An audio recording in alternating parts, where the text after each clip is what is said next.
بینەرانی خۆشەویستی بەرنامەی کۆمەڵە سوڕەوان سلااوتان لەبێ. ئازیزان، پاش شەڕێکی ارتجاعی و دوانزە ڕۆژە لە نێوان ڕژیمەکانی ئیسرائیل و کۆماری ئیسلامیدا کە بوو بەهۆی ترس و دڵڕاوکی و کوژرانی کۆمەڵێک خەڵک لە هەردوو وڵات و بە بادانی میلیاردها دلار سروەت و سامانی خەڵکی ئەم دوو وڵاتە سەرنجام ئەم شەڕە بە دەخاڵەتی دەوڵەتی ئەمریکا ڕاگیرا. هەردوو لە خۆیان بە براوە دەزان و ئاهەنگی سەرکەوتنی بۆ دەگەڕن. بەڵام لە ڕاستیدا ئەم شەڕە بۆ دەستی پێکرد. ئامانجی چی بوو؟ ئایا بە ئامانجەکانی گەیشت؟ ئایا ترسی شەڕ و ماڵوێرانکردنی خەڵک لە نێو هەڕەشەکانی ئەم دوو ڕژیمەدا کۆتایی هاتووە؟ ئایا موشک و بمب و فڕۆکەی شەڕکەر ئازادی و ئاوەدانی پێ هەڵدەگیرێت؟ ئەمانە و چەند پرسیاریتر دەپرسم لە میوانی بەرنامەیەم جارێک کۆمەڵە سوڕەوان هاوڕێ شۆڕشی کەریمی ئەندامی کمیتەی ناوەندی کۆمەڵەتگایەوە شتا کۆتایی لەگەڵمان بن. هاوڕێ شۆڕش بەخێربی، سپاس بەوەی کە ئامادە بووی لەم بەرنامەیە. بەگشتی ئەم شەڕە بە چه هۆکارێ دەستی پێکرەوە؟ زەمینەکانی هەڵگرستانی ئەم شەڕە بۆچی دەگەڕێتەوە بەڕایەوە؟ منی سڵاو و ڕێزم هەیە بۆ ئێوە بۆ هەموو بینەرانی عزیزی تەلەڤیزیۆنی کۆمەڵە. هۆکارەکانی زۆرن، یانێ مێژووی ئەم دوو وڵاتە یا شەڕی ئەم دوو وڵاتە مێژوویکی دوور و درێژی هەیە، بەڵام ئێمە نەمانێ بڕاستی لەبەر ئەوەی کە لەوانەیە فرسەت کەم بێ بڕۆینە سەرەوە کە ئەو دەلیلە مێژوویانەی باسکەین. بەڵام ئێمە دەزانین کە کۆماری ئیسلامی لە 15-20 ساڵی ڕابردووە دەستی داوە بەوەی کە مەجموعەی گروپی نیابەتی لە وڵاتانی خاوەرمیانە دروست کردووە. حزبوڵڵا لە لوبنانە حەماسی تەخویت کردووە، گروهای هەشتی شەعبی لە عێراقا دروست کردووە و ئەمانە دەبێتە باعثیەوەی کە لە بینی دوو وڵاتی زەلهێز کە ڕەقیبی یەکترن لە منتەقەی خاوەرمیانەدا ببێ بە باعثیەوەی کە اختلافاتی ئەستراتیژیک دروست ببێ. یعنی هەر کام لەم دوو وڵاتە ئەو دانەکەی تر بە تەهدیدێک دەزانێت بۆ سەرخۆی. یعنی لە ساڵانی حداقل لە 2-3 ساڵی ڕابردووەوە ئەم تەهدیدانەی کۆماری ئیسلامی تهدیداتێکی زۆر گەورە بووە و بە تایبەتی دوای هاتدەوری ئەوەڵی هاتنە سەرکاری ترامپ ئەو فشارانە بۆ سەر کۆماری ئیسلامی کە موشکی باڵستیک دەستی پیا کردبوو بە موشکهایەکی باڵستی کە دەیتوانی ئیسرائیل بپێکێ، بە دوایەوەدا بوو کە دانشی خۆی لە زەمینەی مەسایلی هەستەییدا پەرە پێ بدا. گروپهایەکی جۆرا و جۆر لە منتەقەدا دروستی کردبوو کە وەکو ئەهرۆمفشاری کۆماری ئیسلامی بوو. هەموو ئەمانە بوو بە باعثیەوەی کە ئەستراتیژی وڵاتانی ڕۆژاوایی ئەمریکا و ئیسرائیل لە قەباڵی ئێراندا بگۆڕدرێ. یعنی ئێمە دەزانین بە تایبەتی لە دوای ڕووداوەکانی 7 ئۆکتۆبرەوە کە حەماس هێرشی کردە سەر ئیسرائیل، ئەو نەخشە قەدەم بە قەدەم لەلایەن ئیسرائیلەوە بە هاوکاری ئەمریکاوە ئیجرایی کراوە، لەوەی کە دایان لە گروپێکی وەکو حیزبوڵڵا ئەخەبنشینیان پێکرد، فەرماندەهانیان لێدا، دوایکەی نەخشەی لێدان لە بەشار ئەسەد و لابردنی لە دەسەڵات هاوەنیانەجێی ئەحمەد الشەرع، دوایەکەی مەحدودکردنەوەی گروپهای هەشتی شەعبی لە عێراقا، فشارهای اقتصادیکی زۆرتر بۆ کۆماری ئیسلامی، بەو تەفاوتەوە کە کۆماری ئیسلامی پێوا بوو وەکو دەورەهای پێشووە. ئێمە پێشووتر دەمانبیست کە خامنەی دەیگوت نە شەڕ دەبێ نە سوڵح، یعنی هەمیشە ئەو فەزای تەنەشە لەبەرەوە هەمیشە پێویستی بەو تەنەشە ببوو کە بتوانێت فەزایەکە لە ناو خۆی ئێراندا هەیە دژی ئەو دەسەڵاتەیە بە سەرکوت بیپارێزێ. و ئەم جارە بەڵام لێ تێ نەگەیشت بوو کە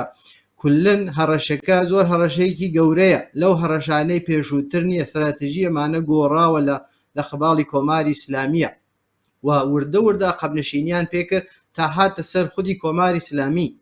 یعنی پێش ئەوەیش حتا ئەم هێرشانە دەست پێ بکە لە 2 هەفتە لەمەوە پێشەوە لە 2 عملیاتی جیاجیادا کولی پەدافەندی هەوایی ئێران ئاسیبێکی زۆر جدی پێگەیشت بوو. یعنی لەو ماجرای کە دای لە سەفارەتخانەی کۆماری ئیسلامی لە سووریا هێشتا بەشار ئەسەد نەڕووخا بوو و دوایەکەی ئێران جوابی دایەوە و ئیسرائیل هێرشی کردەوە سەر ئێران. دوایەکەی لە دوای ماجرای کوشتنی ئیسماعیل هەنیە و جوابی ئێران دووبارە ئیسرائیل هێرشی کردەوە سەر ئێران. یعنی پێشەوە دیارە لێدان لە پەدافەندی هەوای لەو کاتە بۆ کاتێکی ئاوا یان بەرنامە ڕێزیکی ئاوا بووە کە لە کاتێکی ئاوا هەستیارە هێرش بکەنە سەری وە خودی کۆماری ئیسلامی یعنی لە موقعیەتێکا گیری کردبوو ساڵهایە 30 ساڵە ئەو شعارانە دەدا شعاری نابودی ئیسرائیل دەدا شعاری نابودی ئەمریکا دەدا ناتوانێت سازش بکات لەگەڵیانە وە کولەن جناحێک لە ناو خۆیاندا هەیە کە بە هیچ جۆرێک ناتوانن تاتی تەسیری ئەو شعارانە و پەروەردەبوونە ئەو شعارە بنە ئەولاوە ئیدۆلۆژیەکیان لەسەری ساخ کردووەسەوە تەواوی ژیان و معیشەت و اقتصاد و هەموو شتێکی ئەو مەملەکەتیان ساز کردووە لەسەر مەسلەی وەکو خۆیان دەڵێن بۆ مەسلەیەکی هۆڤیەتی ملی مەسلەی هەستەی و دوا بە دوای دانیشتنهایەکە لەگەڵ ئەمریکایە بوویانوە بەرحەڵ نەتیجەتەن گەیشتن بەو بڕوایە کە کۆماری ئیسلامی حاضر ئەوێت ئەو مذاکراتانە ئەبخاتە دواوە حاضر نییە سازش بکە حاضر نییە تەسلیم ببێ ئەبۆیە ئەو هێرشەی کە پێشووتر باش بەرنامەڕێزیان بۆ کردبوو غیرە ممکنە وڵاتێک لانی کەم چەندین ساڵکاری لەسەرەوە نەکردوێت لە یەک شەودا بدا لە مەجموعەی زۆر فەرماندەهانی زۆر ئەرشەد بدا لە کولی پەدافەند بدا لەو شوێنانەی کە موشەکی تایە بدا لە دانشمەندانی هەستەیی و فەزایەکی ئاوا دروست بکە کە کۆماری ئیسلامی تا 24 سعات گێژ و وەڕ بوو نەیدەزانی چی لە حاڵی ڕووداندایە و بۆ ئیسرائیلیش یعنی ئیسرائیلیش لەو لاکێترەوە بەرحاڵ بۆ خزمەتکردن بە کولن دەسەڵات و هەژمۆنی ئەمریکا و غەرب لە منتەقەدا احتیاجی بەوە هەیە کە وڵاتی ئێران حاکمیەتی ئێران لە وڵاتێکی نەیارەوە لانی کەم ئەگەر بەپێی توانایان بیکەن بە وڵاتێکی خونسا وەکو وڵاتەکانی تر وەکو عەرەبستان وەکو تورکیا کە نەهایەتەن هەم دەتوانن لەگەڵ چینا معامڵە بکەن و هەم دەتوانن لەگەڵ ئەمریکاشە پەیوەندیکی ئاوایان ببێت بەرحاڵ ئەو شەڕە لە زەمینەهایەکی مێژووی و شەڕی ئەم دوایانەی ئەو دوو وڵاتەوە سەرچاوە دەگرێت. بەڵێ کاک شۆڕژ باسی مذاکراتت کرد خۆشتان ئاگادارن و بینەرانی ئاگادارن کە ڕژیمی کۆماری ئیسلامی لە ناو دانوستانێکا بوو بەڵام بۆچی بەو شێوەیە غافڵگیر کرا سەرڕایەوەی کە لە ناو دانوستانە بوو و قەرار بوو دەوری دوایی بەڕێوە بشێت یعنی نەتیجەکەی ئەوە بوو کە ترامپ هەڕەشەی کردبوو لە کۆماری ئیسلامی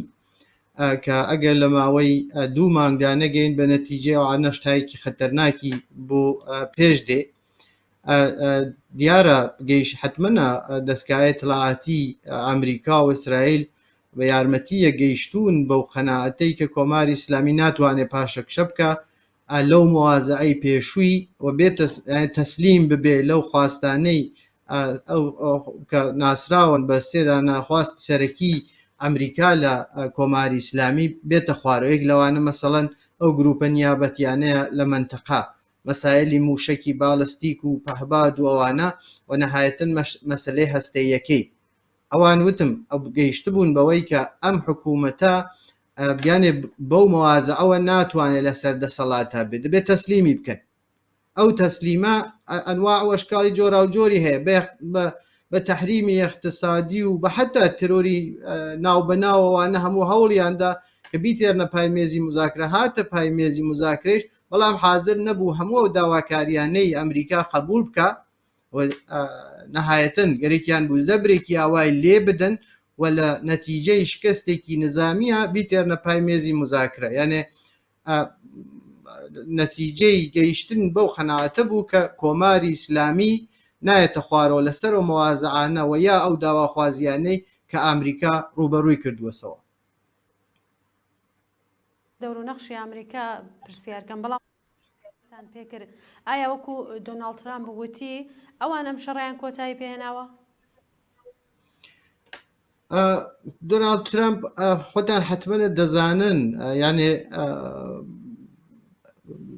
وانی ڕئیسی ئەو دنیاە یعنی چی لە سۆسیال میدیادا وەچە لە قسەکردنەکەیدا ئەو دەیویست لەو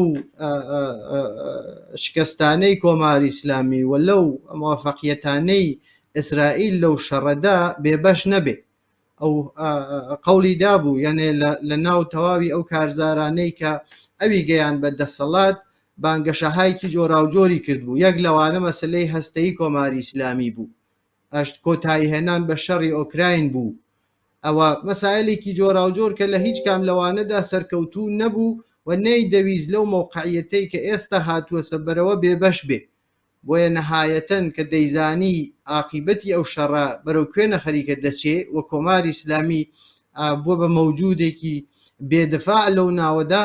بە هاتنە مەیدان و بەخستنە خوارەوەی چەندانە بۆم کە تەبلیغاتێکی زۆر وەسیعیشی بۆ کرا و ئێستا بەشێ زۆر لە کارشناسەکانی خودی ئەمریکا دەڵێن کە ئاواژ نییە هێشتا بە سوورەتی کامل لە بین نەچووە ئەویست خۆی وەکو قارەمانی ئەو ناوە نیشان بدە. کاک شۆڕژ لە دوو هەفتەی ڕابردوودا کام شەڕە هەڵگیرساوە لە بینی کۆماری ئیسلامی و ئیسرائیلدا هەڵوێستی ئۆپۆزیسیۆنی ڕژیمی کۆماری ئیسلامی لەسەر ئەم شەڕە بووە و هەر کەسێک ڕاو بۆشوونێکی جیاوازی بۆ ئێوەوە چۆن دەبینەوە پێتان وایە تا چەندە ئەم هەڵوێستانە قازانج و بەرژەوەندی خەڵکی بەدی کراوە؟ باشتر وایە بە نظری من باشتر وایە ئێمە دەسەبەنی بکەین یعنی بۆی کە خەڵک باشتر تێبگەی لەو موازعانە ئێمە دەسەبەنی بکەین یان ئێمە دوو بەرەی شەڕمان هەیە بەرەی کۆماری ئیسلامیە کە بە تەواو دەستگای پرۆپاگاندایەوە هەوڵی داوە ئەو شەڕەشەڕێکی مەشروع نیشان بدە هەوڵی داوە لە بە تەرێخی ناسیۆنالیزم بە تەرێخی شیعەگەری مەزهەبی بە تەرێخی ئەحساساتی شێوێنیستی هێرشمان پێکراومانە مەجموعەی هەم تەرەفدارانی خۆی بێرێتە پشتی و هەم بە ئەو شەڕە کە شەڕێکی دژە ئینسانیە بە شتێکی ڕەوانیشان بدە و لە لایەکی ترەوە ئەو کەسانن کە لە پشتی ئیسرائیل و پرۆپاگاندای ئیسرائیلەوە قەرار دەگرن ئێمە دەزانین وەکو ئینسانهایەکی چەپ کە لە دووسێ ساڵی ڕابردوودا ئەگەر نەڵێن لە 20 ساڵی ڕابردوودا ئیسرائیل بە تاوانی کوشتنی مەجموعەی زۆر لە ئینسانەکان لە فلستینە بە جرمی جەنایەت عەلەی بەشەریەت متهم کراوە زەوینی ئەو خەڵکەی لە فلستینە داگیر کردووە بە ژێرپانیانی حقوقی بەشەر مەشهورە و ناسراوە دەزانین ئەگەر کۆماری ئیسلامی دەوڵەتێکی شیعەی مەزهەبی ئیدۆلۆژیکە ئەو خودی دەوڵەتی نیتانیاهویش دەوڵەتێکی ئەوە مەزهەبی یەهودی زۆر ڕادیکاڵە کە هۆڤیەتی بەرەساسی ئەوە دابین کردووە و حتا نوێنەرایەتی جناحێکی یعنی ڕاستترین بەشی کۆمەڵگەی ئیسرائیل دەکا ئەو دووبەرە ئێمە دەزانین هەوڵیان داوە سەفەکانی خۆیان زۆر محکەم بکەنەوە هەر یەکە و بە نەوعی لە پرۆپاگاندا کۆماری ئیسلامی قسەمان کرد بە ئەشکاڵی جۆراوجۆر دەوڵەتی ئیسرائیلیش هەروە هەوڵی داوە کە حتا بەشێ زۆر لە سەڵتەنەت تەڵەبەکان مجاهدین و جەریاناتی ڕاست بێرنە پشتی خۆیان هەوڵیان داوە کە ئەو شەڕە بە شەڕێکی مەسەڵەن ئازادی خوازانە نیشان بدەن وایە قەستی دەوڵەتی ئیسرائیل ئەوەیە کە ئێمە ئێرانمان بۆ ئازادکە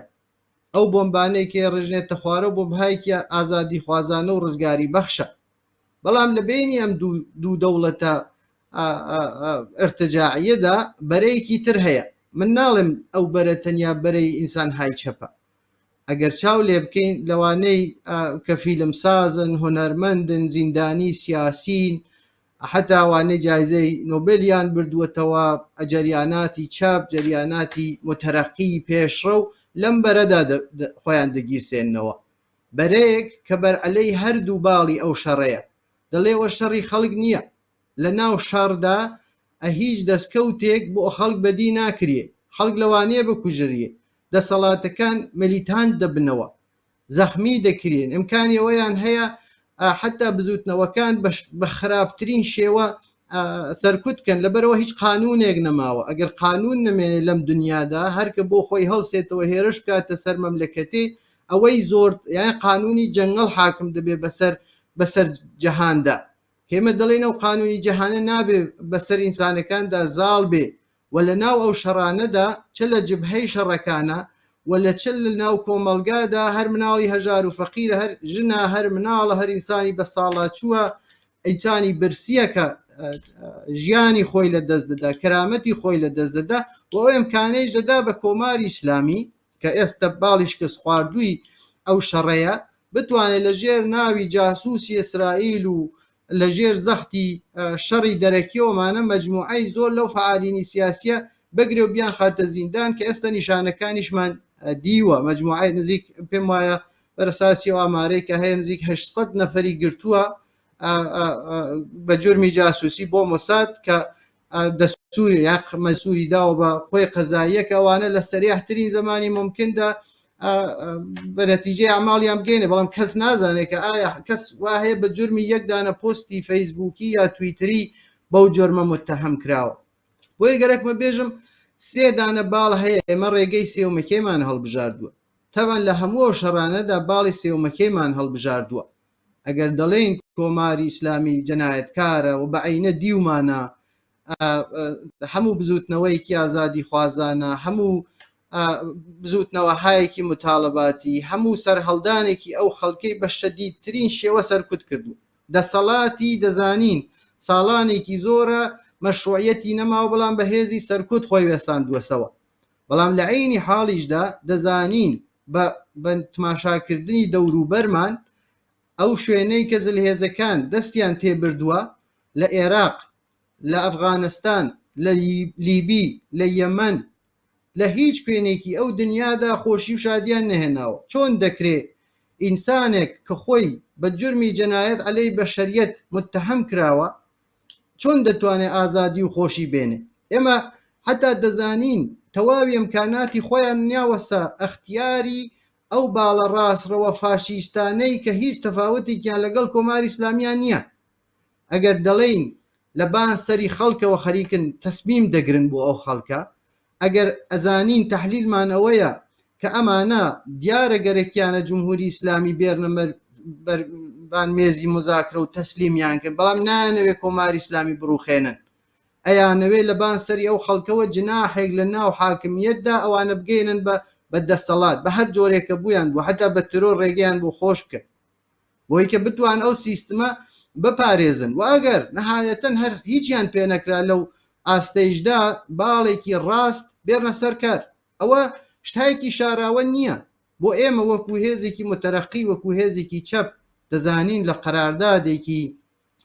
تەی چەندین ساڵ دانەشتن لەگەڵ تاالبانە لە قەتەردا ئەمریکا هەر خودی ئەم ئاغای ترامپە ئیمزای کرد و تاالبانیان هاوردەوە سەرکار کە دەزانین ژنان لەوێ حتا نابێت دەنگیان ببیسترێ ئیجازیان یە دەرس بخوێنن جا چۆن دەکرێت مەسەڵەن کەسێ ببێ بە تەرەفداری مەسەڵەن لایەنێکی ئاوا کە دەزانین هەر ئەمڕۆ لە ناو وڵاتەکەی خۆیدا نوێنەرایەتی ڕاستترین بەرەی ناوە وڵاتە دەکەوە زۆر لە جەبهەهای چەپ و متەرەقیوانە دەژێت و ئایا دەتوانێت یانێ خزمەتێ بکە بەو ڕێگەی کە خەڵک گرتوویانە سەبەر یانە خەڵک مەنزورمەوەیە نەجاتیان ببێ بەسەر بەدەستی ئەو دەسەڵاتەی کۆماری ئیسلامیەوە من دەڵێم ئەوەی کە ئێمە دەڵێنەوەیە عامڵیەت دەبێ خەڵک بێ خەڵک خۆی دەتوانێت سەرنوێشتی خۆی بەدەست بگرێ ئەگەر خەڵکت حەزف کرد لەو ماجرانە ئەگەر ویستت لە بانسەری خەڵکەوە تەسمیم بگری ئەوە ئەو دەوڵەتە ارتجاعیانە ئەو خەڵکەی کە تماشا دەکەن فێریانیان کردووە کەسێک وەکو ناجی خوایە مەسیحە ئیمام مادیە یا هەرچی ئەوە بێ نەجاتیان بدە بۆیە دادەنیشن چاوەڕوان دەکەن و لە نەهایەتدا دەوڵەتێکیان بۆ دێرنە سەرکار وەکو ئەحمەد الشەرع لە سووریا دیکتاتۆرێک دەڕوا دیکتاتۆرێک دردێنێتەوە کە حتا سەرەڕای ساڵها مبارزە بینیمان لە ڕۆژاوا حتا حاضر نییە مەسەڵەن ابتداییترین خواستەکە دەسەڵاتی خۆبەڕێوبەری ڕۆژاوای بۆیە لەو حەنەوە لەو مەوزعەوە ئێمە دژایەتی دەکەین و پێمان وایە 100% دژایەتی هەر کام لەو بەرانە خۆ هەڵواسین بە هەر کام لەو بەرانەدا ئەگەر خۆ بە کۆماری ئیسلامیە هەڵواسی جناحایەکەن بە ناوی مەحوەری مقاومەتەوە پشتیبانی لە کۆماری ئیسلامی دەکەن پێیان وایە دژایەتی ئەمپەریالیزم بکەم خزمەت دەکەن بە کۆماری ئیسلامی ئەو کەسانێش خۆیان بە ئیسرائیلدا هەڵدەواسن تەواوی ئەو جەنایەتانی لە بەرچاو ناگرن و پێیان وایە ئەو بمبانەی دێخاتە خوارەوە ڕزگاریان دەکا بەڵام بینیومانن لە چەند وڵات کە نەتەنیا ڕزگاریان ناکا ئەیان خاتە قەفەسێکی ترەوە. شۆڕژ ئێوە باسی سێ هەڵوێستان کرد کە لەسەر ئەم شەڕە قسەیان کردوە و باسی ئەو هەڵوێستەی خۆمانیشت کرد کە ئێمە بەرامبەر بەم شەڕە شەر بۆ شوونێکمانەز و هەڵوێستمان بەرامبەرە مەچیە بەڵام لایەنێ پێیان وایە ڕوخانی ڕژیم بە هێزی دەرەکی هەروەکو خۆشتان ئاماژەتان پێکرد و بەشداری خەڵک نابێتە هۆی ئەوەی کە ئازادی خەڵکی ئێران و ئەمە ئەوێتە هۆی ئەوەی کە ئەمان لەم شەڕەدا زۆر خۆشحاڵ بوون کە گویان نەتانیاهۆ ڕژیمیان بۆ دەگۆڕێ ئەم هەڵوێستە کە بە کورتی ئاماژەیەکتان پێکرد خۆتان لە چیەوە سەرچاوە دەگرێت پێشتریش باسمان کردووە ئێمە حتا لە دەورانی ئیسلاحاتدا دەمانبینی کەسانێک هەن دژی ڕاپەڕینن دژی ئینقلابن دەترسن لە ئینقلاب هەر کاتێک یانێ خەڵک دەڕژێتە خیابان خەڵک ئاگاه دەبێتەوە بەرژەوەندیەکانی خۆی دەناسێ عملیەتی خۆی دەناسێ دەزانێ ئەوە ئینسانەکانن ئەوە ئینسانی ڕێکخراوی ئاگاهی هۆشیاری کە عملیەتی خۆی لە نەزەرا گرتووە دەتوانێت دەسەڵات تەعین بکە دەتوانێت ئایندەی خۆی دابین بکە دەتوانێت سەرنوشتی خۆی بەدەست بگرێ نابێ چاوەڕوانی هیچ کەسێک ببی کە بێ حکوومەتمان بۆ بڕوخێنێ بە هەر شێوەی لەو دەورانەدا دەمانبینی کە جەناحی ئیسلاحخوازی ناو دەسەڵات هەمیشە بانگەشەیەوەی دەکرد دەبێ ئومیدوار بن لە بینی بەد و بەتەردا مەسەڵەن بەدەکە هەڵبژێرن لەبەرەوە لە بەتەر خراپترە لەبەر چی لەبەرەوەی کە ئەوانە دەترسن لە ئینقلاب لە ڕاپەڕینی خەڵک حتا ئەوانەی ئێستا لە ناو دەسەڵ ئەوەندە دەترسن لە ڕاپەڕین و لە ئینقلاب وڵاتانی زلهێزی دنیا ئەسقەزا لە ئیسرائیل و ئەمریکاش لە ڕاپەڕین دەترسن خەڵک سەرنوێشتی خۆی بەدەست بگرێت وڵاتێکی دموکراتیکی سۆسیال بۆ ئەو خەڵکە بەدین بکەن کە ببێ بە نمونە ئەگەر شتێکی ئاوا دروست بێ لە ڕۆژهەڵاتی ناویندا ئەو کاتە چی دەکەن لە عەرەبستان چی دەکەن لە قەتەر چی دەکەن لە تورکیا چی دەکەن لە وڵاتانێک کە هێشتا هەن لە دەورانی پادشاهی و هاوپەیمانی ئەوانن دەبێ بە ئۆلگوێک نەزمی منتەقەکە تێکەچێ خودی ئەو وڵاتانە وەس قەزا ئەمریکا کە ئێستا فەرمانڕەوای دنیاە نەخشی ئەوەیە تەوازنێک دروست بکە لە بینی ئەم هێزە ارتجاعیانە حتا لە قیامی 57دیشدا یعنی ئەوە ئێستا ئەسنادێکی شاراوە نییە کە چۆن سیا کۆمەکی کرد کە خومەینی بگەی بە دەسەڵات خۆیان جناحی ئیسلامیان هاوردە سەر کار تەقویەتیان کرد حتا ساواکیان دووبارە سازماندا و ئەرتەشیان نیایە اختیاری کە بتوانێت دەسەڵات بەدەست بگرێت لەو کاتەدا لە دژایەتیکردن لەگەڵ یەکێتی سۆڤیەت و نەکا حکوومەتێکی متەرەقی و پێشڕۆ بێتە سەرکار یعنی نەهایەتەن ئەمانە نەخشیان ئەوەیە ناهێڵن کە بزوتنەوەهایەکی جەماوەری شکل بگرێ و لە نەهایەتدا لە هەر شوێنێک ئەحساسی خەتەر بکەن قەیچیەکەن ئەو پرۆسەشمان لە حتا لە ئەو پرۆسەیە کە بە بەهاری عەربی ناسراوە لەوێش دیمە لە مسرا بینیمان لەو شوێنەی خەڵک توانیان سەر بکەون و دەسەڵاتەکە بڕوخێنن فەوری ئەرتەش کودەتا دەکا بۆچی بۆی کە فەوری ئەو نەزمەی پێشوو دابمەرزێنێتەوە نەهێڵێ خەڵک سەرنوێشتی خۆی بگرێتە دەست و ئەو سیستمەی کە بەسەریە مەسەڵەن نەتەوەکان تایە دەچەوسنەوە ژن تایە دەچەوسێتەوە کرێکار تایە دەچەوسێتەوە مەجموعەیەکی ڕاندخواری ملیاردر لە بانسەرە و خەڵکەوە دابنیشن حکوومەتێکی ئەقەلیەت دروست بکرێ ینی ئەمان ببن بە کۆنتڕۆلگەری ئەو خەڵکەی خۆیان بەڵام بەرژەوەندیکیشیان هەیە لەوێ کە حتا زلهێزەکانی دەتوان پشتیبانیان لێ بکەن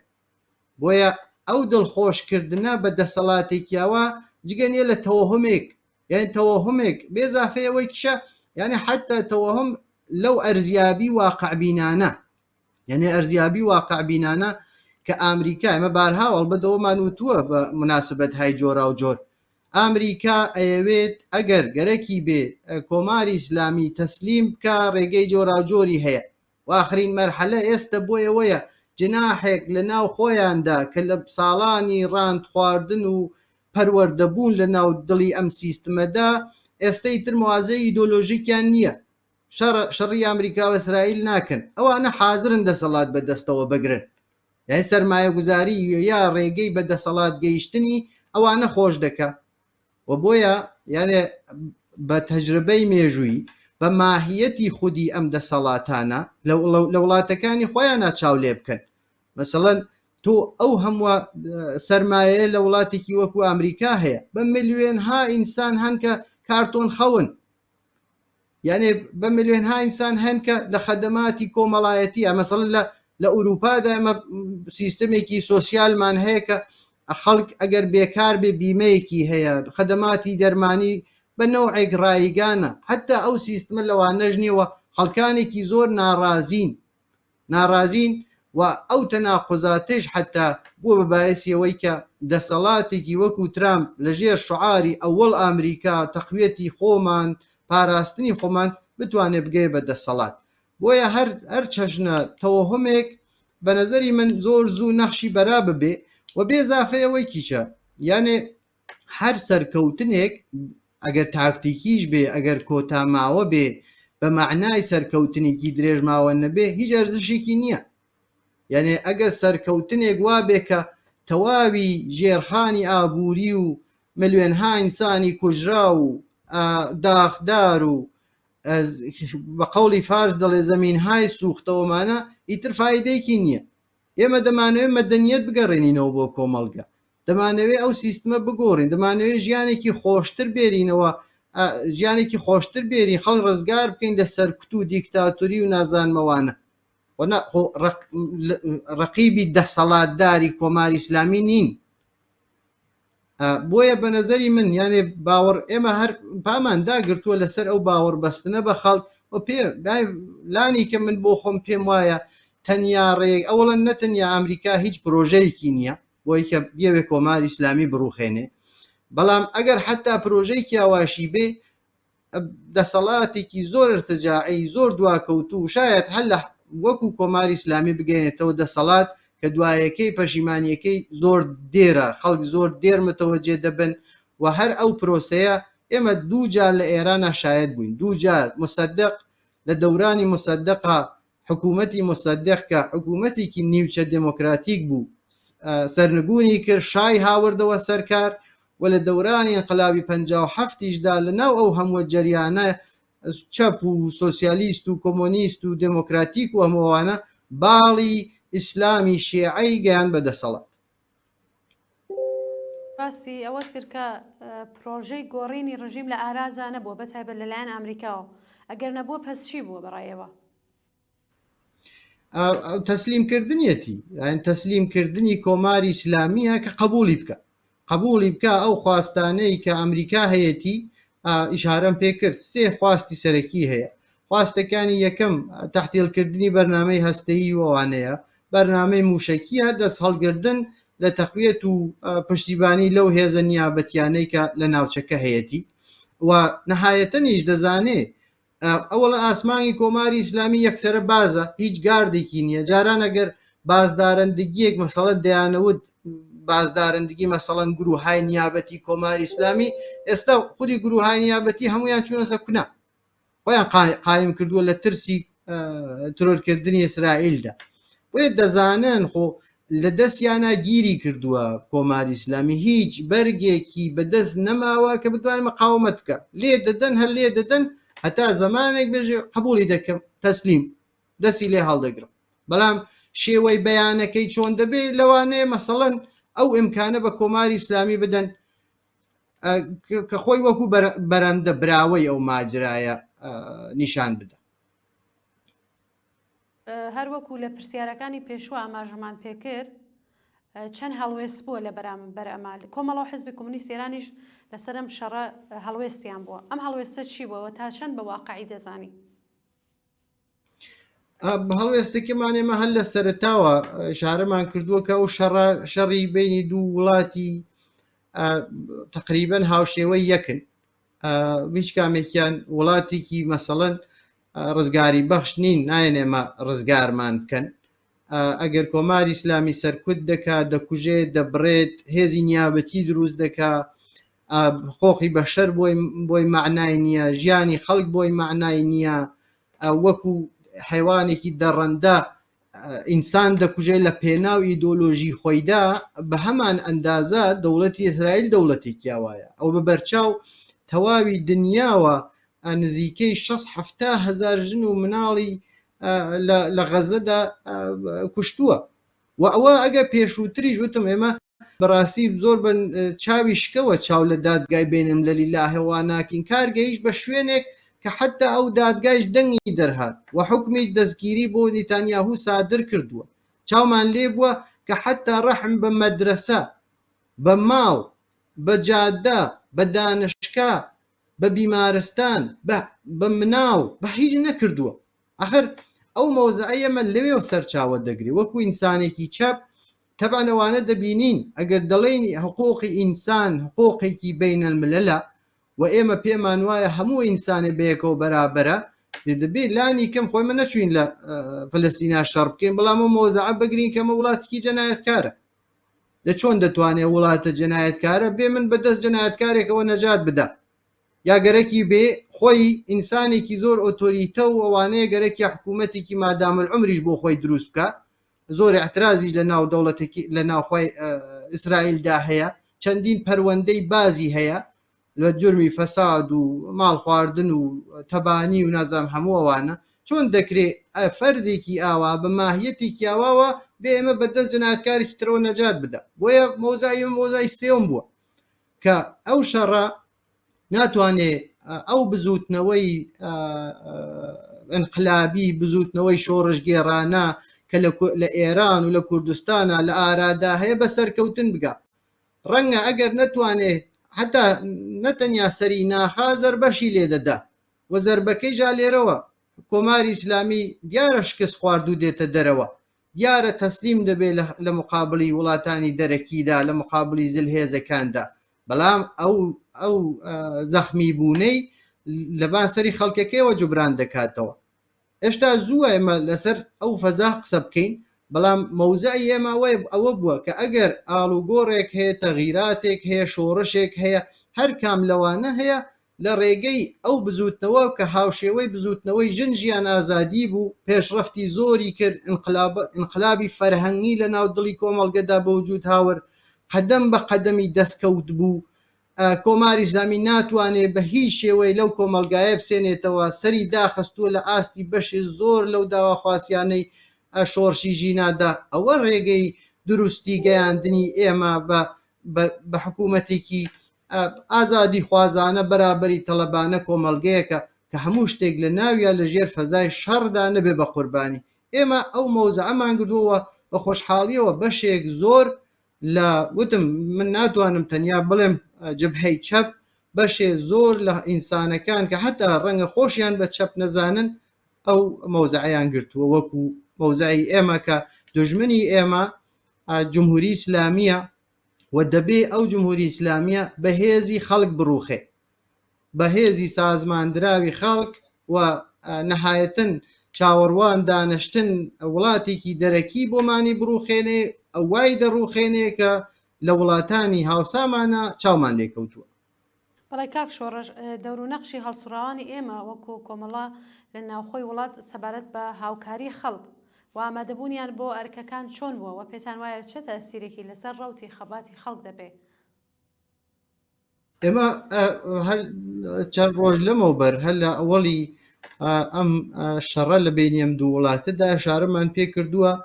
کە دەبێ بەدەم خەڵکەوە بی حتا وتومانە وەکو دەورانی کۆرۆنا چۆن لە دەورانی کۆرۆنادا خەڵک دەستیان نەنیابان دەستیەک دانیشتن کۆمیتەهای جۆرا و جۆریان بە وجود هاوەر یارمەتی خەڵکیانە گەیان یارمەتی خەڵکیانەدا کۆمەکیانە گەیاندە دەستی خەڵکێکە کاری نەبوو شغلی نەبوو نانی نەبوو ئاوی نەبوو و لەم شەرایەتەشدا ئێمە مەوزاکەمانەوە بوو کە دیارە دژ بە ئەو شەڕا لە بینی ئەو دوو وڵاتە داین بەڵام لە عینی حاڵە مۆزعێکی پاسیڤمان نەبوو لە بەرابەرەوەی کە خۆشونەت خراپە و دابنیشین و هەر دژی شەڕین تومان نە ئێمە مەوزەمانەوە جمهوری ئیسلامی دەبێ بڕوە بەڵام لە ڕێگەی سازمانهای جەماوەری خەڵکەوە دەبێ بڕوە و دوای ئەو شەڕە حتممە کۆماری ئیسلامی شکست خواردوو دێتە دەرەوە تەحقیر دەبێ بەڵام دەبێت لە مقابلی ئەو فەزایشەوە سەنگەربەندی بکرێت یان سەنگەرەکانی ئەو دفاعە پێک هاوردنی ڕێکخراوەهای مەردمی و مەدەنیە ڕێکخراوەهایەک کە لەو شەرایەتە سەختەدا یارمەتیان گەیاندووە بە خەڵک و ئەمە دەتوانێت ببێ بەوەی کە چێهرەهایەکی زۆر زۆر خەڵکی لە ناو دڵی ئەو نەهادە ڕێکخراوە مەدەنیانەی کە سەر بە حکوومەت نین خەڵک دەیان ناسێ مەحبوبن لە شەرایەتی سەختە بەدەمی خەڵکەوە بوون بێ باعسی مەحبوبیەت و ناسراوبوونی ئەوانە و ڕێگەنیشاندەری خەڵک بێ ئێمە لە بینی بەد و بەدتەردا انتخاب ناکەین ئێمە ئینسانهایەکی شۆڕژگێڕین و خۆمان حازر دەکەین نیروەکەش یانێ بەداخەواڵ بەد مەوزعی تریش بوو لێرە مەوزعەکەەوە بوو کە بژینە سەر خیابان کۆماری ئیسلامی بڕوخێنی لە فەزایەکی شەڕ ئاوادا من نازان بەڕاستی تا چ نازە ئەوە شتێکی واقعبینانەیە کە مەسەلەن ساڵهایە دەڵێن خەڵک سازماندراو نییە هێشتا ئالتەرناتیو لە مقابلی کۆماری ئیسلامیدا شکلی نەگرتووە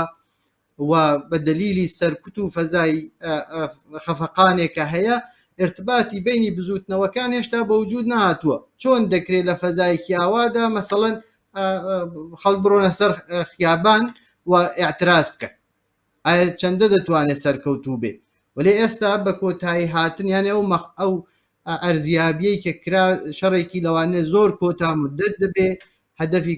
ئیسرائیل و ئەمریکا ڕووخانی کۆماری ئیسلامی نییە و دروستکردنی ڕێکخراوەهایەکی لەو چەشنە قەدەمێکی بەرەوبەرە و هەر لە ئیدامەی ئەو شۆڕشی ژینا و شۆڕشهای ئابان و دەی و ئەوانەیە کە ئێمە دەزانین نقطە زەفعی خەڵک لە مقابلی کۆماری ئیسلامیان ڕێکخراوەیە ڕێکخراوبوونە دروستکردنی ئالتەرناتیڤە ئەوە ڕوونە کە ئەکسەریەتی ئەو خەڵکە کۆماری ئیسلامی ناوێ ئەوە بەعەدەدی ئینسان دەتوانێت سپاتی بکە هەر لە ئاخرین دەوری انتخاباتی مەجلیسی شۆرای ئیسلامیدا دەرکەوت کە 40% بە تەواوی زۆر و تەقەلب و هەمووانە و 40% بەشداریان کردبوو لەو بەناو هەڵبژاردنەدا بەڵام 60% ئەو خەڵکە بەشداری نەکردبوو ئەوە ئەکسەریەتی ئەو کۆمەڵگەیە ئەوەلی ئەو خەڵکە ناڕازیەی ئارزوو دەکا کۆماری ئیسلامی نەبێ ڕێکخراو نییە ئالتەرناتیوێکی لە بەردەستان نییە بەڵام دژمنەکەی تۆ هێشتا ڕێکخراوە هێزێکی تۆکمەی مسلحی منسەجمی هەیە کە درڕندەیە دەبێ ئەوە زەوینگیرکەی ئەوەش ڕێگەکەی ئەوەیە کە لە ڕێگەی ڕێکخراوەهای جەماوەری و لە فرسەتەکان استفادە بکەیت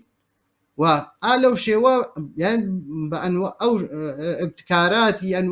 بەکارهێنانی ئەنواعی ئەو ئەشکاڵە لە مبارزە کە نامێ بەڕاستی بڕۆمە ناو حتا ئەشکاڵی مبارزەکەیش لەو ڕێگەوە ئێمە بتوانین قەدەم بە قەدەم کۆماری ئیسلامی پاشەکشە پێ بکەین هەروەکەوەی کە